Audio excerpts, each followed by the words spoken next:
തെരഞ്ഞെടുപ്പിലുണ്ടായ വിജയം, കോൺഗ്രസിനുണ്ടായ വിജയം, അത് ഈ SDP ജമാഅത്തെ അവരെ കൂട്ടുപിടിച്ചുണ്ടായതാണോ?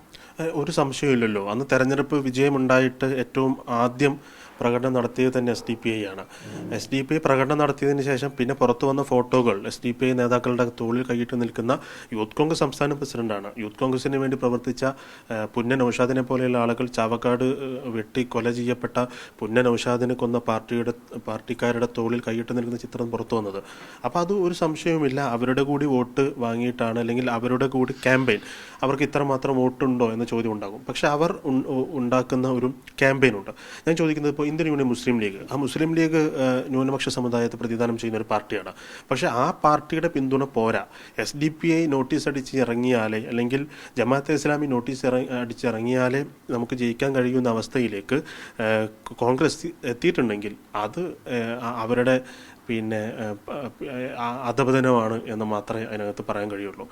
ഇന്ത്യൻ മുസ്ലിം ലീഗ് അപ്പുറത്തുണ്ടാകുമ്പോഴും അവർ പറഞ്ഞാൽ പോരാ. അവർ കുറച്ചുകൂടി തീവ്രത നിലപാടുള്ള, അല്ലെങ്കിൽ വർഗീയത പ്രചരിപ്പിക്കുന്ന SDP ജമാഅത്ത് ഇസ്ലാമിയും കൂടി ഇറങ്ങിയാൽ ജയിക്കാൻ കഴിയുന്ന അവസ്ഥയിലേക്ക് ആ മുന്നണി എത്തിയിട്ടുണ്ടെങ്കിൽ അത് അപകടകമാണ്. അത് കേരളത്തിന് ഒരിക്കലും അംഗീകരിക്കാൻ കഴിയുന്ന കാര്യമല്ല. എപ്പോഴായിരിക്കും അംഗത്വം സ്വീകരിക്കുന്നത്? ഇപ്പോൾ DYFIയുടെ യോഗം ഇന്ന് സംസ്ഥാന കമ്മിറ്റി ഇന്ന് നടക്കുന്നുണ്ട്.